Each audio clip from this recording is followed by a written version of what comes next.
Good morning, June the 6th, 75th anniversary of D-Day. What that day must have been like for those folks on both sides. Anyhow, the challenge for me today, got a number of things I want to do. So in the video I did yesterday, or the footage I recorded yesterday anyhow, I want to replace these canes just to support these cordons, so that's the first thing we'll get on with. Okay, so what I've done here, I've just put a cable tie in as a temporary measure because I've realised, or I recalled that I bud grafted this cordon apple, the variety Golden Noble, and you can see that bud graft's growing away quite nicely.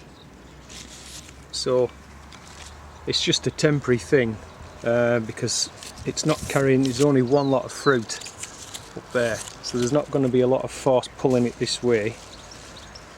So it's just a temporary thing, and then in fact in early winter I'll be cutting this off just above there to allow this then to grow away.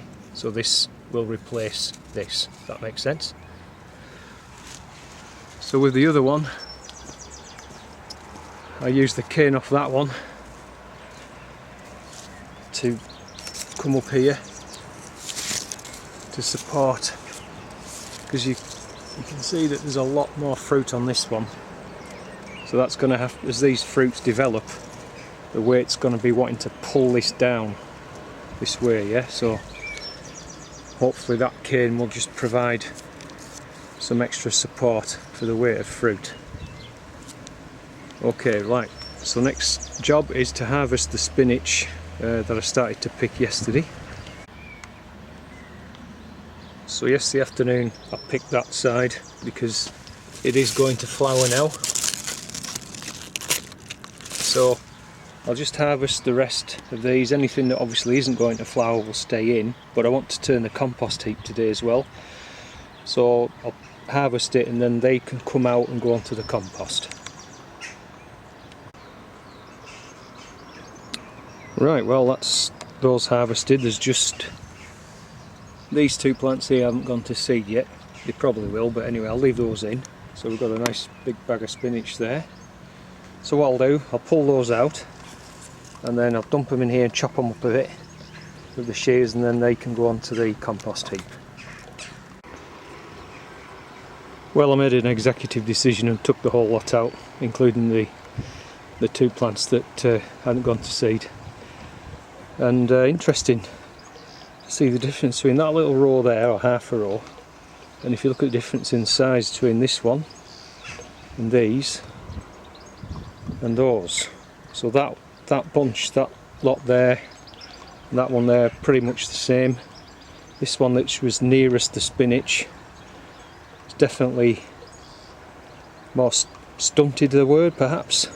So it just kind of makes you think that spinach must be quite a greedy feeder, must take up a lot of the nutrients.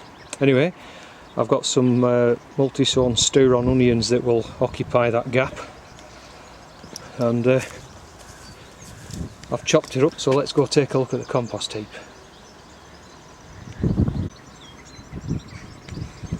So yesterday I took the temperature, the top about 6-7 inches was at 50 degrees centigrade, but when I pushed the probe in deeper it dropped to about 40 degrees centigrade, which is still good, but I've watched other people composting on YouTube and they seem to turn theirs quite frequently, every 2, 3, 4 days, something like this.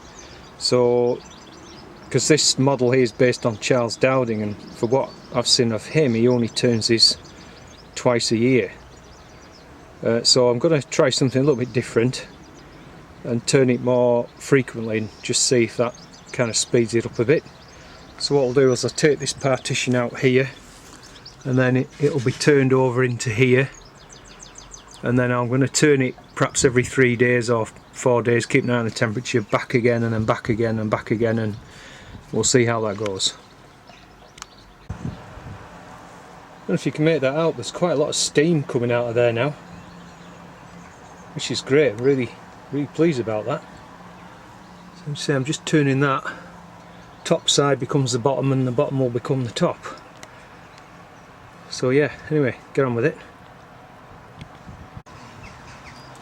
Okay, so I've given it a little bit of water as I was turning it, not much, about a watering can full.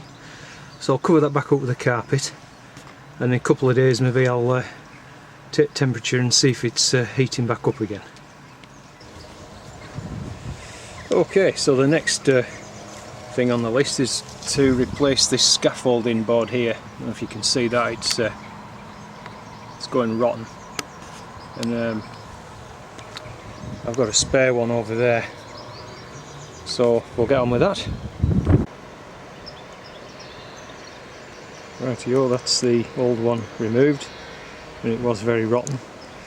So now we'll just have to scoop the soil out and replace it in two bits actually, because the new board isn't as long as the old one, but I've got a spare piece that I can patch in as well.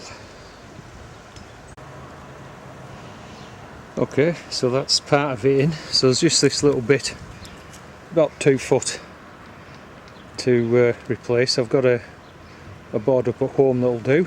I can cut to go in there. So I might as well go now, get an early lunch, and then bring that board back down. We'll finish this, and then after that, this afternoon, I'm going to have to get back into the kale, because I think another one succumbed. I don't know if you can see it from here. That plant there definitely doesn't look too healthy.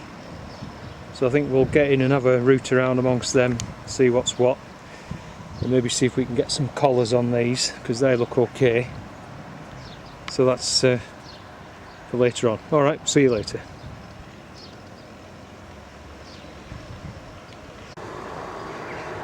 Well, it's back after lunch, and I've now completed that new, or repaired should I say, the path edging.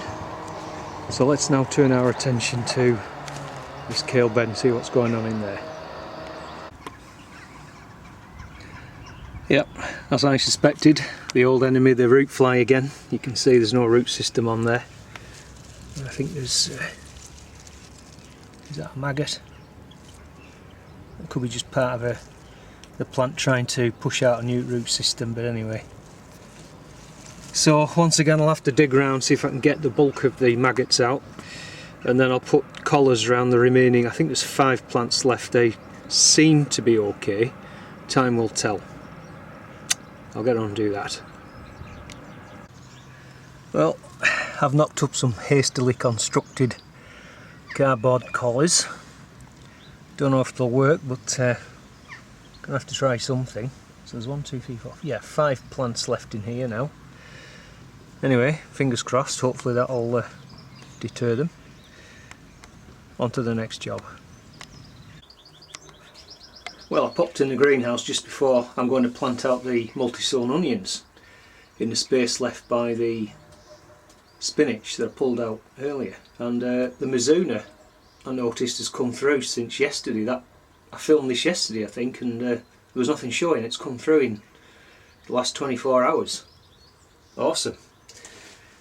Not awesome is that it's one of my little cherry toms, and something's been having a go at it.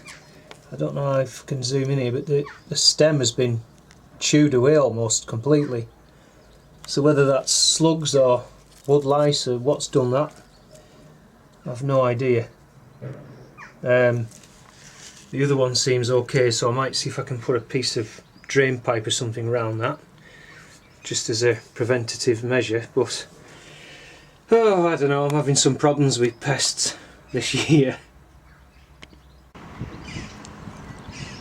That's the multi-sown onions planted in place where the spinach came out. And I put a little collar around this cherry tomato in the hope that it might just protect it from whatever it was that attacked this one. I'll leave it in because if the roots are still live, it's possible it might throw up a new shoot, so we'll have to see. So now I'm just going to have 10 minutes sitting in the sunshine. The sun's come out, it's really nice.